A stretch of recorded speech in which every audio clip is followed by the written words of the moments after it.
DJ Leroy. Night Watchman, how you doing, buddy? I'm good. Was that you I saw on a parade float earlier this week? Wow. Were you next to me on said parade float? Just checking. Allegedly, I don't know. It might have been AI. Well, definitely a good interpretation of a Bob Ponce, aka Night Watchman. And Yes. and then we also have a nice little after party at a restaurant, one of the newer restaurants in Harlem. That's right. Okay. We'll have to have them on the show. If Absolutely. We got to do it. Got to do it. So, Night Watchman, you know what? I can't not believe that my nephew, John, he's going to be hanging with us. All right. You know, so what we bring him out? John Archer-Harvey. Yes. Are you in the building? Yes. Yes. So John, I never really told you, but you know, I would say that my family's world was really blessed in 1990. All right. And I will say no more. You know already where I'm going. Okay. And yeah, it's the most talented archer you ever had. And what can I say? See, not the most productive, but the most talented. Yo, Night Watchman, you know he's always shy about bragging. You know this, right? But call that a humble brag in his generation. Absolutely. Well, this one, funny enough, Night Watchman, we're going to be talking about adoption. Okay, we're going to also talk about some authors that actually did a book, Twice Blessed. What do you think, buddy? Okay, what I talk about, one of the people who was really, I would say, kind of like picking my brain on this, and I've known him for quite a while in the community development space. That could be Claire Haga Altman, and of course, a returning guest, Stan Altman. Let's bring him out. Yes. What's up, y'all? How are you, everybody? Hello. Great. How are you? Good. So now I've actually just met her maybe one time or twice, but we talked a few times, and I really, as I say, just love her energy. Okay, and that could only be, I'm going to call her. Yes, that's right, the beautiful soul, Stephanie. Hey. Hi. How are you? Everyone. Good. How are you? Great. Good. So you know what? We know that this particular segment is going to be talking about adoption, the effects, let's say the outcomes, all those particular things. So you know what? I really want to kind of even start with you guys, Claire and Stan, in terms of, let's say, the journey. Tell me about Twice Blessed, if you will. Okay. You want to start? Sure. The book, which I guess you can see, is Twice Blessed. As a matter of fact, I just so you know, I have my copy as well. See, just so you. Okay, go ahead, y'all.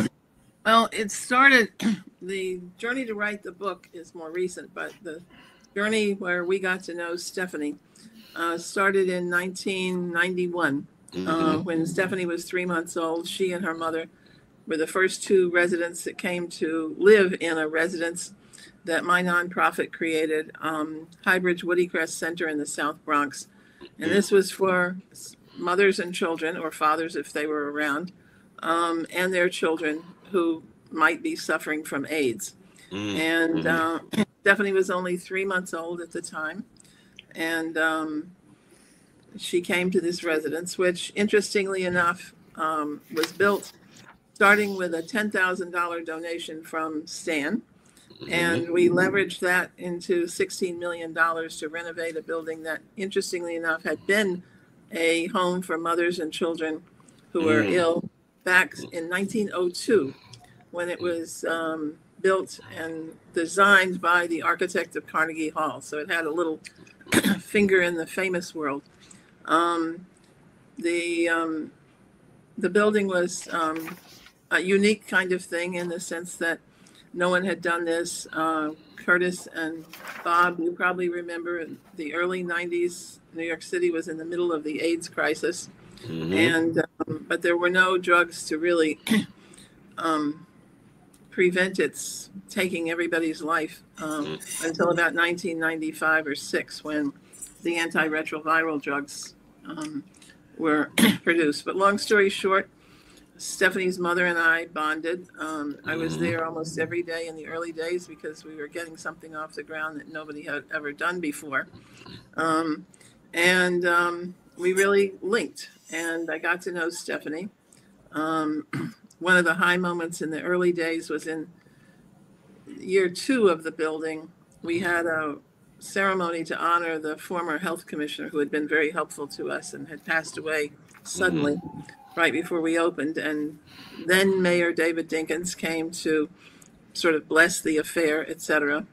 And Stephanie showed her true stripes that day. She was sitting in her mother's lap on the, quote, dais, and the mayor was speaking, and she got antsy and, slipped out of her mother's lap and started running up and down in front of the podium. So the mayor had to pick her up and do the rest of his speech holding her in his arms. Oh, my God. Wow. So, Stephanie, it's interesting when someone is in the room, right, and yet you are the subject of said conversation. So thoughts, and do you remember some of this?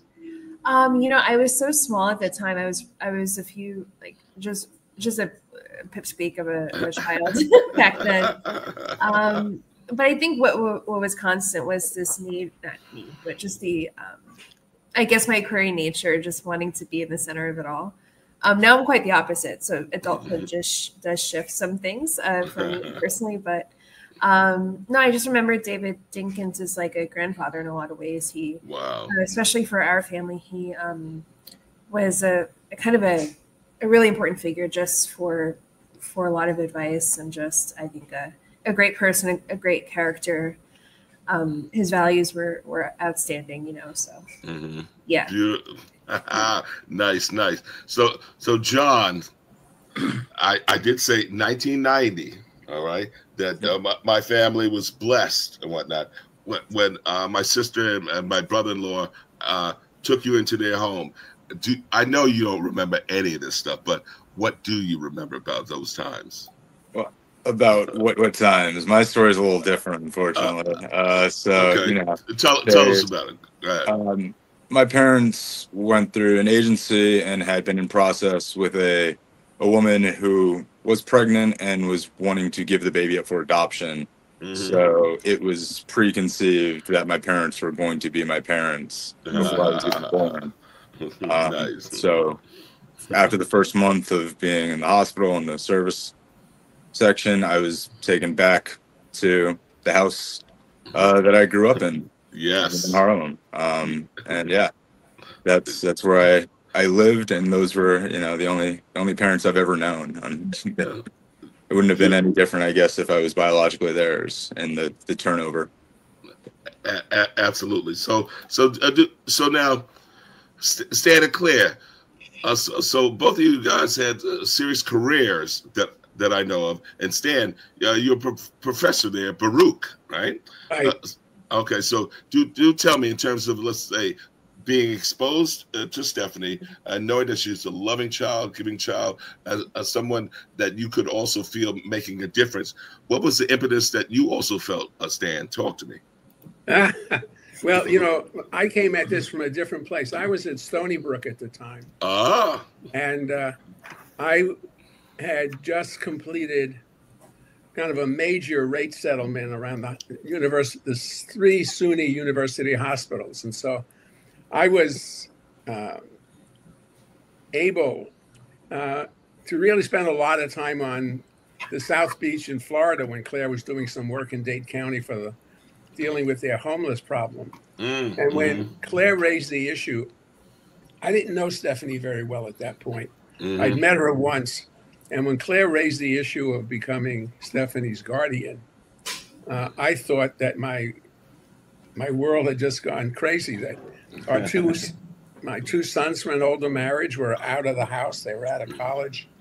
They were beginning to live their own life. I was enjoying being on the beach, reliving my years on Rockaway as a kid.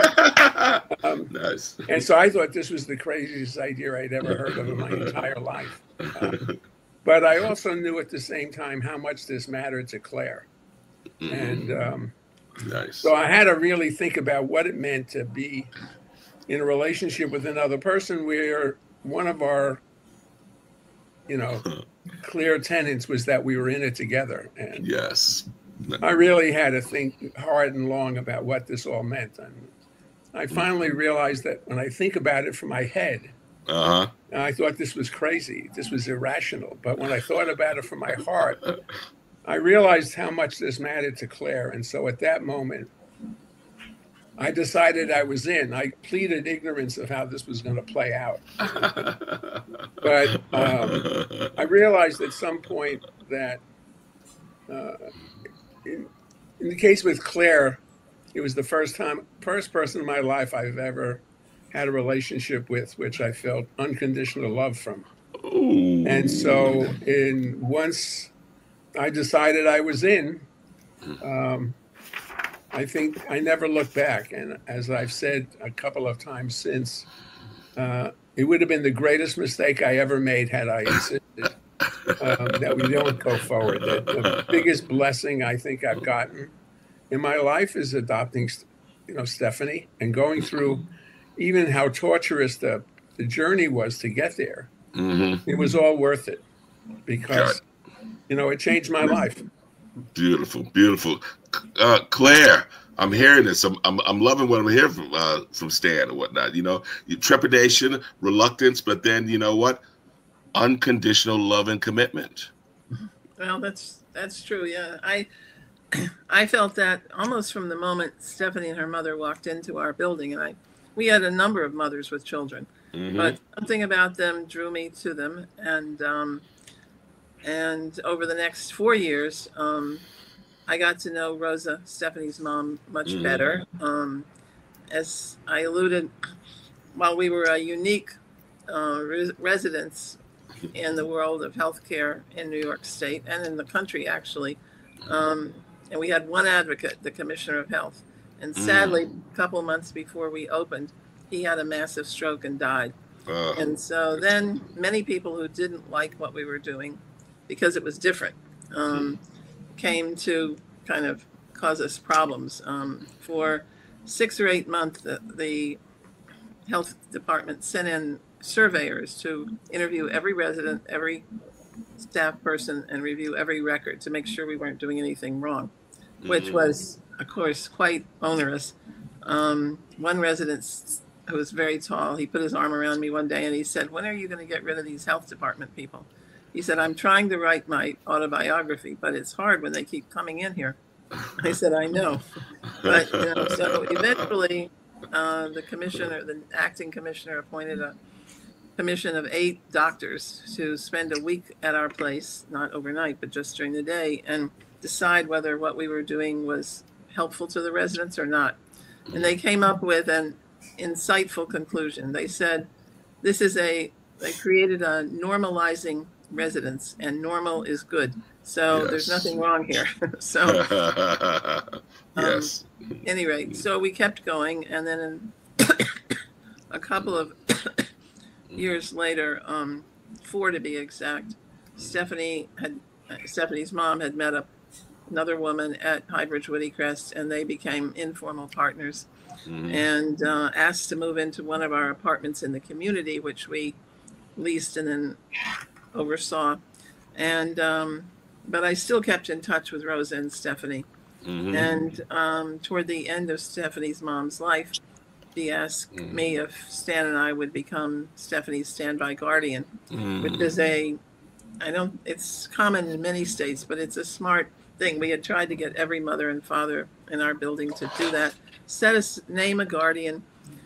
So if the mother or father passes away or gets permanently disabled, the guardian can just go to court and have their papers ratified by the judge. It's simpler than a will or something like that. So that's what Rosa wanted to do. And we told her that we had been ready to do this for a long time, and so we signed the papers. And sadly, about a month or so later, Stephanie's mom passed away. Wow. And we then shared custody with the mother's partner for about 6 years, which started out okay, but it got complicated. And you can read the book, you can see the whole story. Yes, but it ensued an 8-month family court trial, which Stephanie only went there once to have in conference with the judge, and Stephanie had a law guardian as her lawyer. But otherwise, we were in family court twice a week for about 8 months. It was like having a second job. It was a torturous process and something I wouldn't wish on anybody. But I think what kept us going is that we unconditionally loved Stephanie, and we weren't going to give up on this. And and voila, she is here, Stephanie. I yes, we got that. So Stephanie, because remember these were two busy people. You'd met them, you'd been exposed to them. Was there any reluctance or trepidation on your part? Oh, of course. I mean, I would say, I grew up with my family of origin for the first 5 or 6 years of my life until my mom passed. And, what was familiar to me was that group of people, namely. And, but Claire, I think, and my stand now, they came into my life as people that I didn't have any trepidations really about, but I just didn't know a lot about, if that makes sense. And I think with anything unknown, there's fear about what that could hold. And, there was fear, at least for me, that I might be not really deceived, but just like I'm stepping into another family. Like, what does that mean? Yes. So it was a lot of also just the tension of whether it would be like vocal, like phone calls that were quite contentious. The family court, at least that time, was really heated with a lot of clashes. I would say between my parents now and my uncle and my previous mom's partner. It was I think I felt like I was pulled in a lot of directions, if that makes sense. So absolutely. Yeah. I think it was fair to say I felt safer with my parents for sure, but there was trepidations of me leaving also the family that I knew. Absolutely.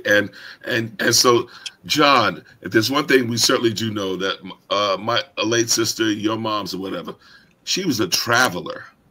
I mean, and with that, I would say, you remember the experiences that you had with she and Richard, basically traveling the globe and exposing you. Because as a matter of fact, I do believe that your safe space became Martha's Vineyard.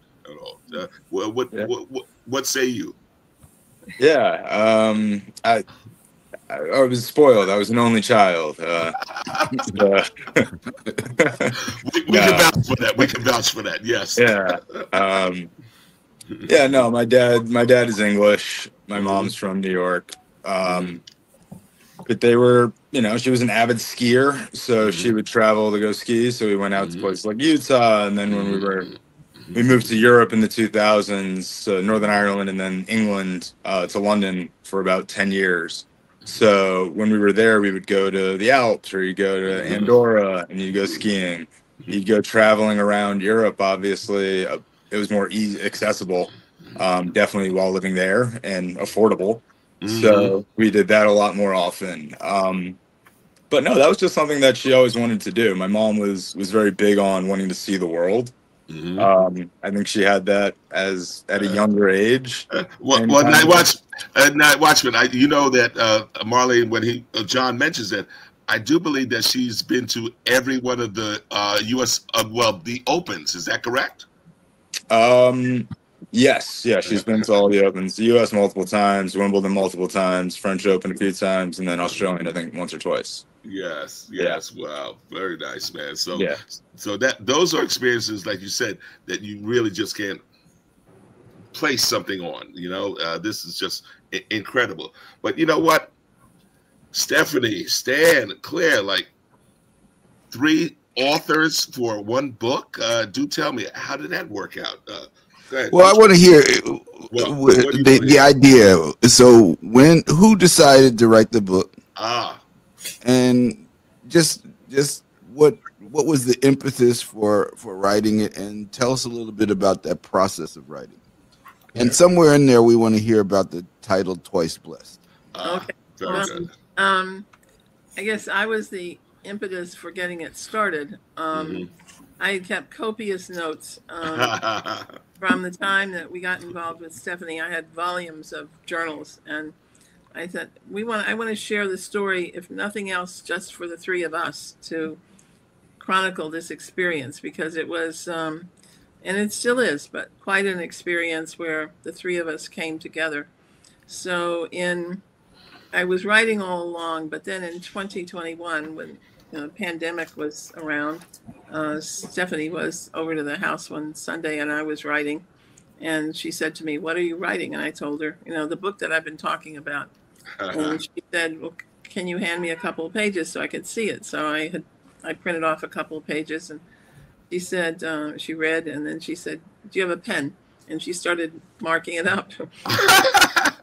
And she said, "I think I'd like to be part of this." So I said, wow. Great, that's wonderful. And then Stan overheard our conversation. So I was sitting in the dining room, which is opposite our living room, listening to the two of them coming up with this idea that they were going to jointly write this together. And I thought to myself, I'm not going to get left out of this. So I said, all right. I said, I'm in.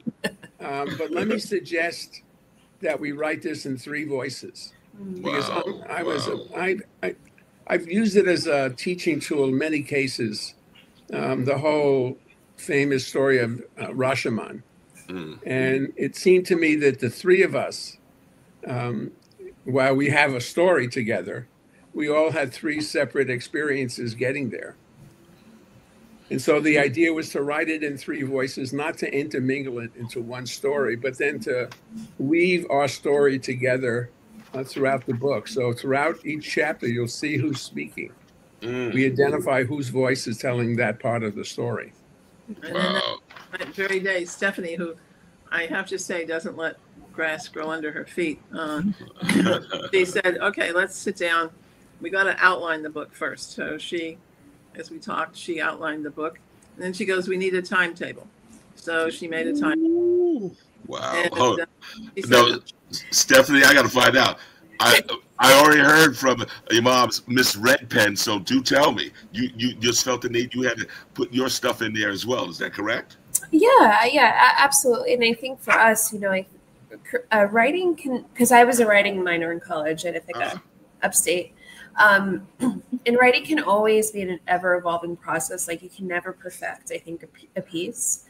And I think for us, I was always like, I always approached anything, like whether it be planning for a trip or projects in school, pretty regimented, within a timetable, like my personal deadlines, so I could meet and not be stressed about like the deadline that was incoming just formally.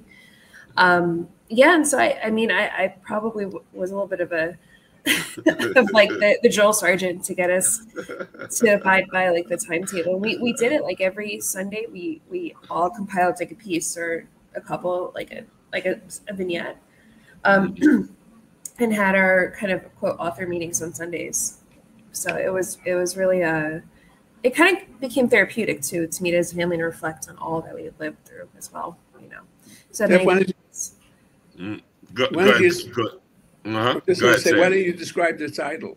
Oh, the title. Yeah, I was going to actually go into that too.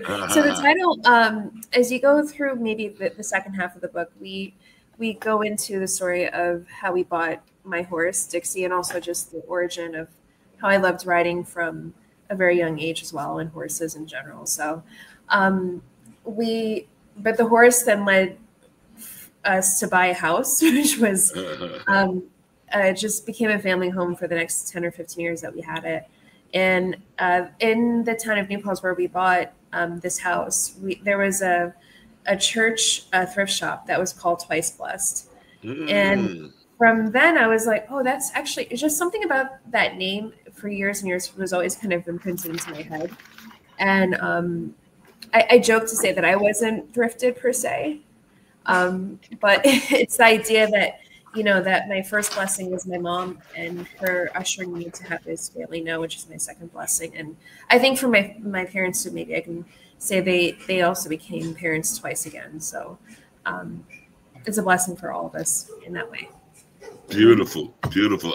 Night Watchman, are you sufficient in what you've asked and received an answer? Just checking. Oh yeah, well, of course, it's a great story.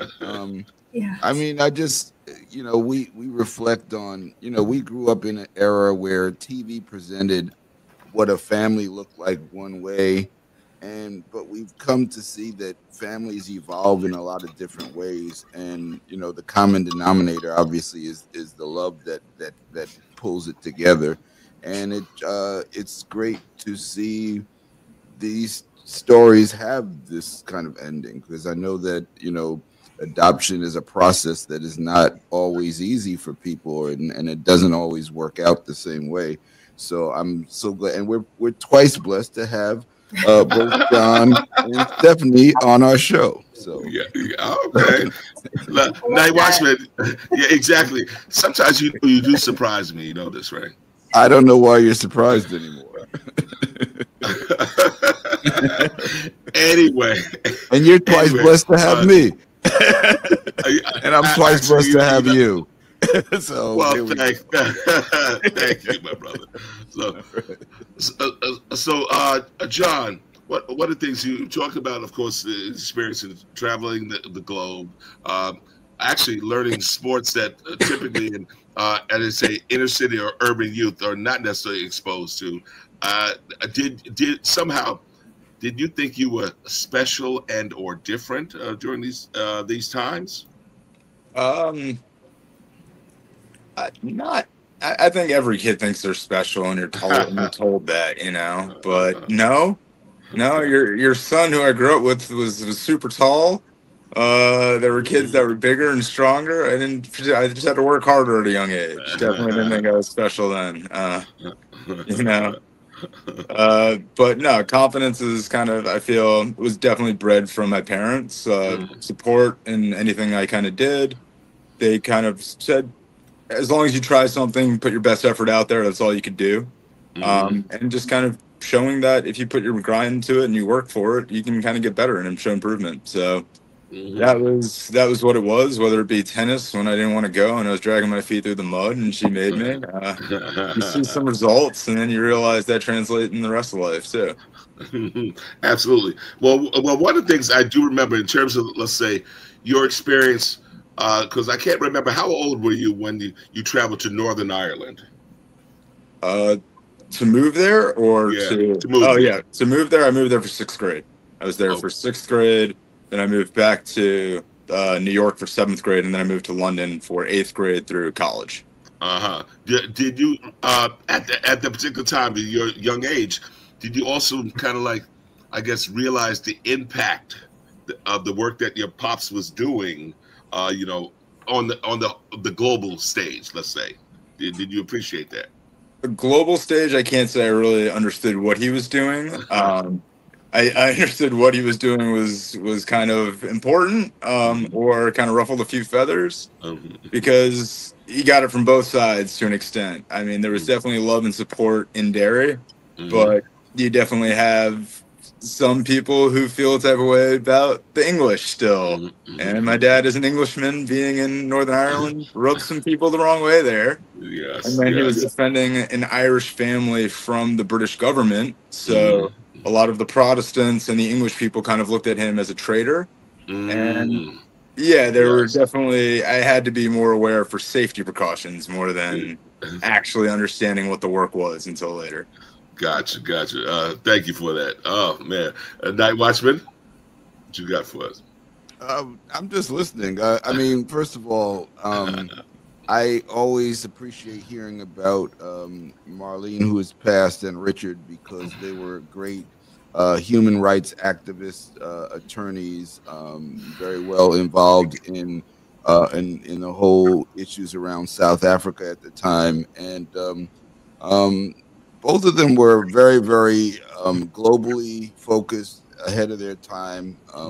I love them both dearly. I miss Marlene.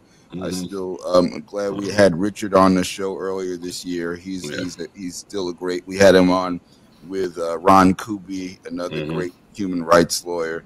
So I just enjoy hearing about them, and well, that's all I have to say. Oh, well, thank you for that, Night Watchman. But one of the things that actually cued my ear is that Claire, now you and I, we met because we talked about homelessness. We met, of course, with HSI. Right. But before that, I did not know about the other facility. And what has inspired you to work in that space in terms of supportive housing? Please tell. Well, actually, HSI was formed in 1987 or 88, right when we were starting to do Highbridge Woodycrest. So it was a project of HSI. Okay. I think the thing that I guess got me into this, I started my career working for the Vera Institute and thought I wanted to be a criminal defense lawyer. But I spent so much time in criminal court. And as we see now with some of the things that are going on with the courts, they're a little crazy. And I thought, I don't really want to be there. And so I was starting projects to employ ex-offenders. And one of them was something you see on the streets today. It was a company to employ ex-offenders driving elderly and handicapped people around in accessible vehicles. You see on the street today, Accessoride. When we started it, it was called Easy Ride. Wow. And it became the model for the city to do this citywide paratransit thing. And then I started a ex-offender construction company where we did demo, mostly because we found that most people could do demolition. You didn't need particular skills. And the big demand because the city owned a lot of buildings that were in bad shape and you had to demo an apartment before you could fix it up. And we found that some people had skills and we started this company. And that led me to think, well, we were subcontractors with contractors to think, why don't we develop projects? Because we could do this from ground up or start with an old building. And so that led me into that. And I knew that we were having a huge homeless problem that wasn't going to go away quickly. And the answer was not shelters. You needed some shelters, but mainly you needed permanent supportive housing. Yeah. So people had a home. I mean, that's the, a home is the grounding for everything. That's the problem with kids languishing in foster care. They don't have a permanent home. And so one thing led to another. And it was my staff who really suggested we do something in the space of families with HIV to help them. Because sadly, in the Bronx in 1990, I guess, 2% of all the infants born were infected with AIDS. Oh, and boy. Epidemiologically, that's a big number.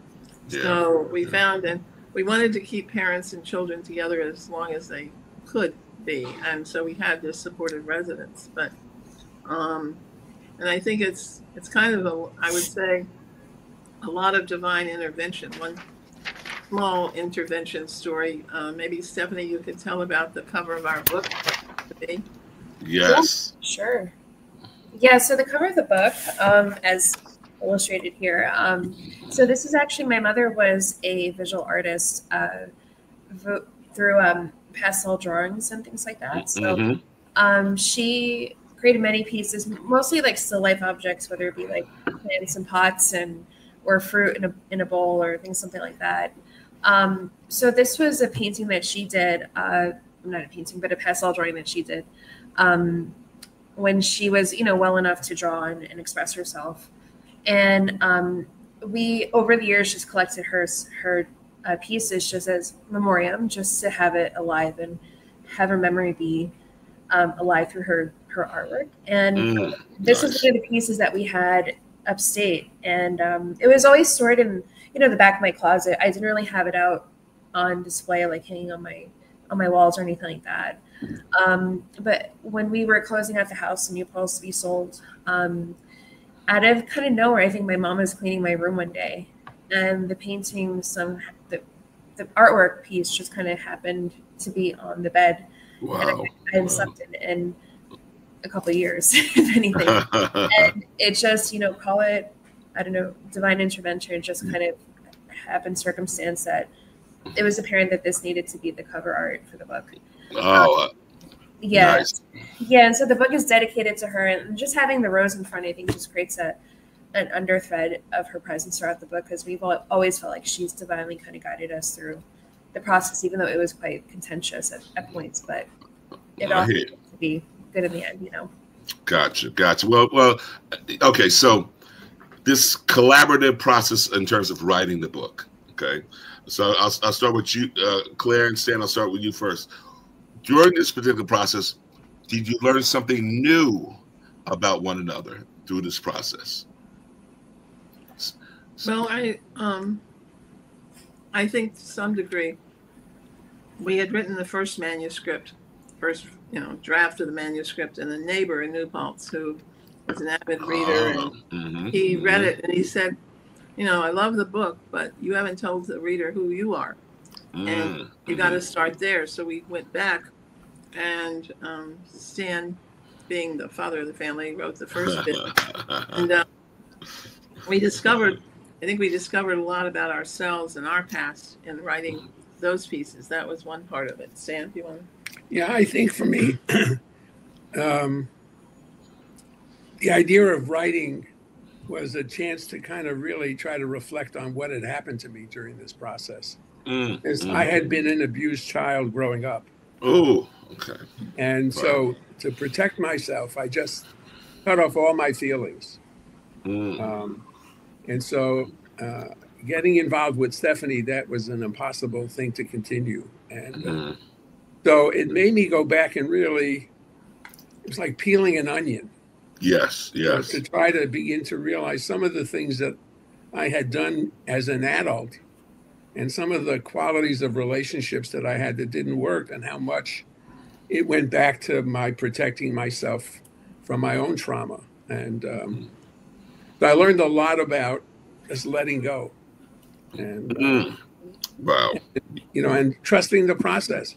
I think what I did finally learn was that when all is said and done, you get relationships, you have all these kind of crazy things that go on between two people or more, that really the only thing that mattered, I had to remind myself, was that we loved each other, period. Yes. All the other stuff was just noise.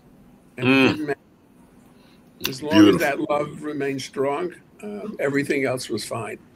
Oh, wow. Love that. I mean, Stephanie, hearing that, coming from Pops, I mean, what things did you learn new during this process? Yeah, I mean, I would say when we were writing and sharing our pieces, for me, the internal world of both my parents were discovered when we were discussing. And I was like listening a lot as they were reading and stuff. It was like they had a really hard time when we were in the family court system for the 8 months that we were there for. Because I was so consumed with just surviving, in all in all the ways, physically and emotionally, just to get through those 8 months, that I forgot that they are feeling people. Like, they definitely had their processes and emotional roller coasters and just realizations and stuff like that when it came to just the court system and the arduous process that came with, and just like this wanting to be over, and it just wasn't the smoothest of sailings to go through it.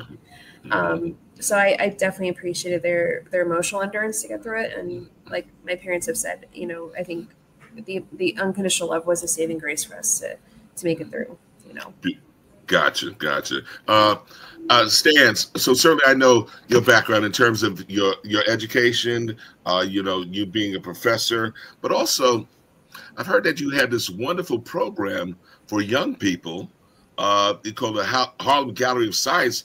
Stan, do tell, what is that all about, man? Well, I grew up in the South Bronx, and I grew up BX. I love it. Go ahead. And for me, my whole world was the streets, and I didn't really have anybody who mentored me. And I considered myself fortunate to get into Stuyvesant and then get to City College. Yay! And kind of get a degree, which opened up a whole world that I would have never, ever expected myself if I would have thought about what my future would look like. And so for me, early on, I chose to stay in higher education so that I could help young people get a better sense of what their potential was, the things that I felt that never happened in my case. I felt that I could give back. That would be one way that I would give back from what I got going to City College. And a colleague of mine at the City University and I came to a similar conclusion in about 2013. That is, we were doing things involving technology. I'm an engineer by training. That many kids of color just didn't participate. And we felt that while the university was trying to do things to get more kids of color into the STEM fields, and that we really should do something different. So we had this idea of doing a gallery focused on themes that identified in everyday life of young kids. You know, you live on the streets, you still have a whole world that you're in, and we wanted to communicate to that world. So we created the gallery. We did our first exhibition about the science of basketball. And then we did one about the science of music, from jazz to hip hop. And one of my board members, Fred Crawford. Yes. Oh, yes. You know, who was a New York Knick, you know, a very famous college basketball player, kept saying, you got to do digital games. And so in 2021, we got a small grant from the Harlem Community Development Corporation, and we started interviewing high school kids in Harlem, Upper Manhattan, and the South Bronx. And I was amazed for two reasons. One, their main reason for playing games had little to do with fun. I mean, they did some of it for entertainment, but they really were much more focused on skill development, whether it was personal skills and building social networks, or whether it was professional skills. And the skills that they were developing are exactly the same skills that we were trying to figure out how to get our college students to develop, because that was the skills that industry was saying you needed in the 21st century. These kids could put together portfolios that would make your head spin. And so at that moment, we put together a consortium of another nonprofit called Urban Arts, which was using digital game design to teaching STEM skills. With the college, we convinced the mayor's office of media and entertainment to give us $2 million to fund a project to get young kids of color starting in high school into the digital gaming industry, which the city wants to expand. And after 3 years, we got the state of New York approved. City College now has the first public bachelor's degree in digital game development in New York City. Wow. It opened up this fall with 80 majors, and they've got 300 students taking classes.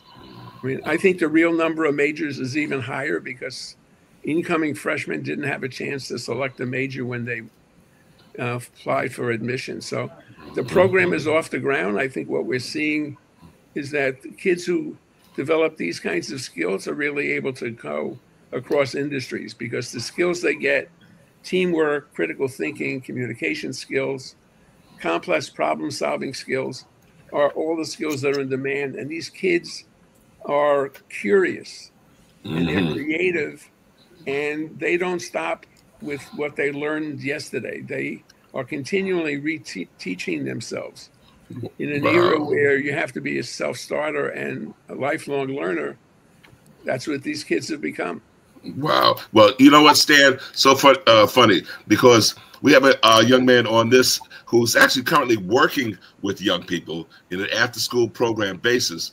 And I was wondering, as they say, have gun will travel. Is it possible that the program can maybe come to a remote site and do things? I'm thinking of course, John. I'm thinking about the Boys and Girls Club of Harlem. You know, you know. So, John, would something like that type of technological training and approach be something you guys would be interested in?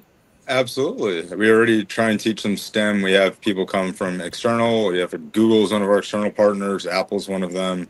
We have a kid from City College teaching them game design.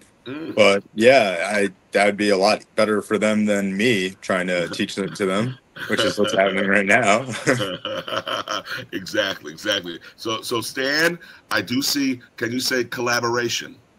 No, absolutely. So John, once we got the gaming program at City College really off the ground, one of the things the Harlem Gallery of Science decided to do is that we weren't going to reach as broad an audience as we thought would be more appropriate. And so we did an exhibition at the Harlem School of the Arts in 2024, which Curtis and Kay emceed when we did the opening night. Curtis and another genre helped support that whole exhibition through the Harlem Community Development Corporation. And it became such a popular exhibit. In the 8 weeks, we had over 3,500 people show up, over 2,800 from the public schools. So we kept getting asked, could we do this in the library? Could we do this in a school? And it took a week to install the exhibition. So we created a traveling version. And over the last year, we've been taking them directly into schools. Wow. It takes us about a half hour to set it up. And then we arrange with wherever we are. They come up with a run of the show in terms of scheduling when kids and teachers and staff come into the exhibition and get a chance to see the exhibition themes are around how do young people use video games? How do they use it to decide who they are and explore who they are? And how do they build communities, and what communities do these games allow them to be in? And what are their future opportunities? And and so we'd love to do it. You know, we're only everything is up at the City College campus. That's not far. Which isn't far at all. Exactly. So I see the collaboration right there. So you know what? So one of the things now, okay, guys, get ready. Stephanie, Stan, Claire, what would you say was the most difficult part in writing the book? Stephanie, let's start with you. Sure. Yeah, I would say probably it was just the byproduct of reliving everything when we were writing it. Particularly for me, I just, you know, when you go through trauma once and have to relive it, it's like going through it again. Exactly. Yes. Probably even more painful because you've done your healing, or hopefully you've done your healing, you know, but I would say that was probably the hardest part. And I think also in the same vein, when we were telling our vignettes at different points in the story and the timeline that we created, it was also the difference in stories that we had, if that makes sense. So like, you know, I had one sequence of a story that I had in my head that was my own, than my dad. This was one particular moment that we had, and it just showed the difference because of how trauma rewires the brain. To make you, you know, not believe, but to make you remember how something might have happened, but in reality it wasn't how it actually happened. So that was really, really tough to see, but also kind of, you know, really interesting in terms of our own cognition and how our body holds trauma and all that kind of stuff. And Stephanie, also back up, because you also have a background in history in mental health. So please tell me. Go ahead. Yeah, I mean, not so much mental health, but public health. And you know, I think I'm not too sure about how cognition does work with trauma, but at least I know that, you know, there's this book that is called "The Body Keeps the Score," that talks about how our bodies do hold on to trauma and can kind of rewire our systems to be different than how it originally was before the event happened or the sequences of events happened. So that just points to, I think, the physiological kind of manifestation of what we've lived through, or at least what I lived through. And my memory was just different than what had actually happened. Gotcha. And so, Claire, what was the most difficult part for you? Well, I think I would concur with Stephanie that reliving some of these moments was challenging. You've heard about the family court saga. But then also just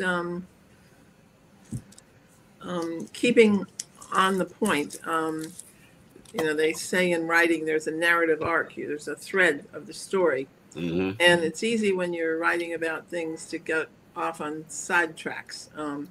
So we had to keep very focused with just, is this the story? And that's why we went through many, many rewrites of this.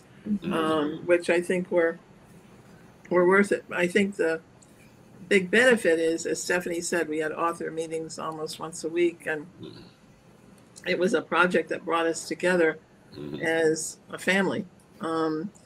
You know, because once we had the opportunity to adopt Stephanie, we moved on. You know, we didn't sit around and think about what had happened. Right. And I think it was the year after Stephanie's adoption that the issue of our getting her a horse, which I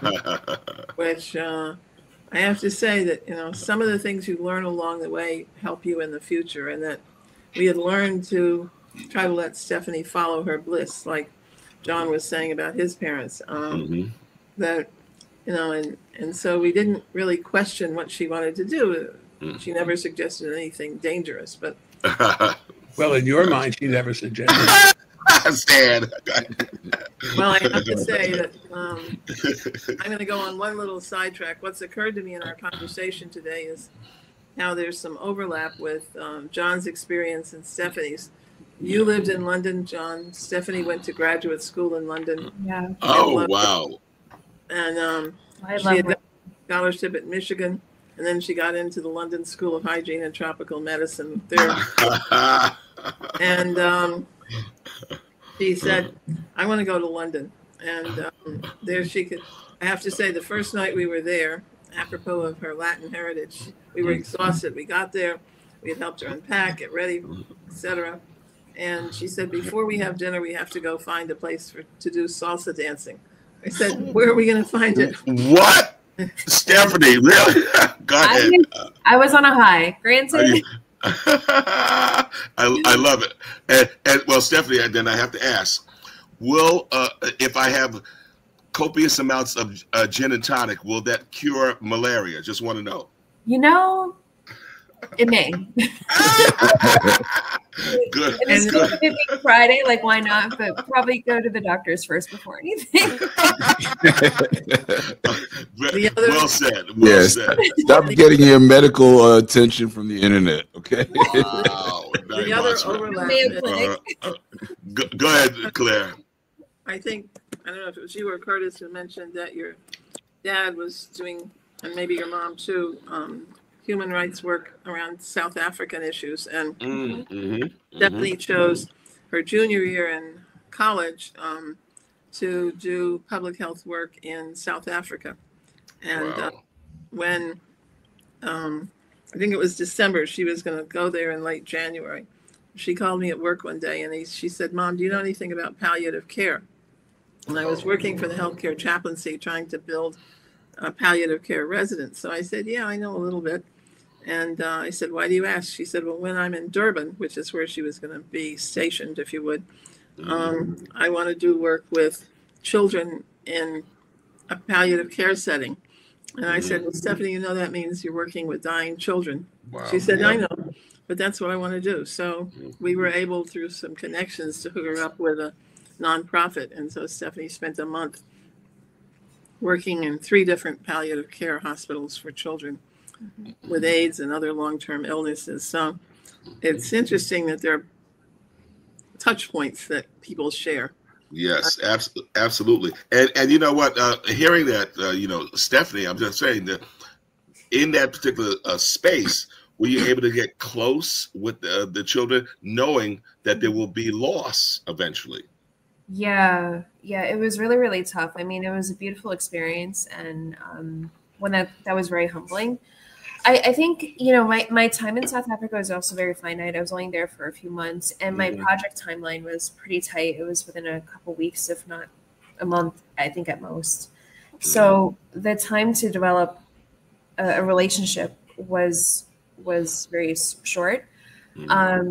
Yeah, and it just, you know, it was complex, but I think then the short time also intensified, you know, the relationship that was built. And it wasn't more so like, I'm here to understand your experience of having a terminal illness, but just was a human to human experience. Wow. You know, and just humanizing the death process at a pediatric level. Like, what does that even mean? And it was really astounding to just, you know, see the sheer acceptance that these kids had. You know, that they had a limited time, but they made the most of it. Absolutely. Well, Okay, so let's say we're going back in time, Stephanie, Stan, and Claire, and so Rosa, she's reading the book. What might her thoughts be? What would she think of the work? I think she would be very proud of us, if anything. I'm sure she probably would have wanted to have her voice expressed. So it would have been a fourth narrative. Yes. I could definitely see her adding her pieces in for the first half of the book. And I think, if anything, she'd just be proud of us where we are now, you know. Beautiful, beautiful. Stan and Claire, what are your thoughts and what Rosa would think of the work? I'd have to agree with Stephanie. I think I remember before she passed away, sitting down and asking her what is it that she wanted for Stephanie. Because at some point we were taking on a responsibility. This wasn't our child. This was her child, for which she was giving us the responsibility to do the things for Stephanie that she wouldn't be able to. And she was very specific about wanting her daughter to have a better life than she did. Wow. And not getting wrapped up in a world which she felt had pulled her down. And I think Claire and I worked very hard at being very true to our commitment to Rosa, which is kind of why Rosa is still a part of our life. We celebrate Rosa's birthday. We have the book is dedicated to Rosa. And Stephanie has a poem she wrote about her mother's artwork. While she's physically not with us, I think she's always been a part of our family. Beautiful, beautiful. You know what, Stephanie, let me hear that poem. Go ahead. Oh, I don't. You don't have it? No, no worries. No worries. No worries. Well, you know what, Night Watchman, we are at that time. We are. And it is called what? The lightning round. Okay. So we ask you to keep your comments short, succinct, but precise. Okay. Night Watchman, how you want to start it off? Let's start off with Stephanie because she's always organized. She's ready to go. Okay. Stephanie, go ahead. What are some of your closing thoughts? What might you have to say last about Twice Blessed, or just in general about your parents and this experience? Go ahead. Yeah. Mostly I'm just grateful to have family. I think especially the holidays approaching, I think holding on to family and the value of just love and minusing out all the noise of the world right now. I think just, especially in these times, love is where it's at and it wins, you know? Ooh, beautiful. Well said. Well said. So Claire and Stan, closing thoughts. Well, my closing thought is, I've said this a little earlier, I think the most important thing in raising a child and in relationships is just to love each other. I think focusing on how much we love Stephanie is what got us through this madness, going through the family courts, and then at some point with the shared custody. We just kept reminding ourselves why we were doing it, and why we were doing it is because we unconditionally loved her. Oh, beautiful, beautiful. I think as, I don't know if it was you, Curtis, or Bob, who said that basically adoption can be a rocky road, which is true. But I think the takeaway for us is that you need to listen to the child's voice. Children are often not heard. And you recognize that the most important thing is thinking about the best interest of the child. You know, how is this going to help the child? Not how is it going to help me? Yes. The parent. We are the stewards of children, not the owners. Beautiful. Well said, Claire. Yes. So, John, closing thoughts. Tell me about it. For me, it's always great to hear other stories, kind of get to see where people came from, especially through adoption. Yep. That's a big part of my vineyard retreat is a lot of people who I spend out there. Two of my closer friends, Max and Margaret, have two daughters who are both adopted. And then a good friend of mine, Peter, his mom, Patricia Williams, he is also adopted. So it's always great to hear different stories and see the experiences. And usually the product ends up the same. So it's always great. Absolutely. Absolutely. So Night Watchman, You have any closing thoughts? Yeah, first of all, great show. Just reminds you of why I love the city, because the city runs on heart and soul and diversity. And and in the diversity, we see parallels of similarity. So many of the stories, even from talking about David Dinkins, who I think was one of our model mayors, and I hope our new mayor comes in, has some sensibilities like he did, but everybody involved has been about helping people along the way in their whatever it is they're doing, and I just love that thread that has come through all the stories. So, and even hearing, about that Harlem Community Development Corporation and understanding the reach that they have, and that Curtis Archer fellow, he's, quietly put his fingerprints on a lot of things that really make a difference. Night Watchman, thank you for that. So, Night Watchman, based on he's in the mail, right? Based on this particular episode, would you say that everyone will be invited back to the cookout? Back to the cookout, yes, absolutely. And Stephanie, yep. If you bring the salad, make sure no damn raisins in the potato salad, okay? I got you. All right, let's take this thing home. All right, take it home, Night Watchman. Yeah, you've been listening to Soul Lounge Prime Time on WHCR 90.3 FM, the voice of Harlem. Also live streaming on YouTube and Facebook. You can always find us on Monday nights, 7 p.m. on the radio and 8 o'clock on Facebook or YouTube. Thank you for our guest today for sharing your experiences, and and have a great, happy Thanksgiving holiday. Yes, all of you. Same to you.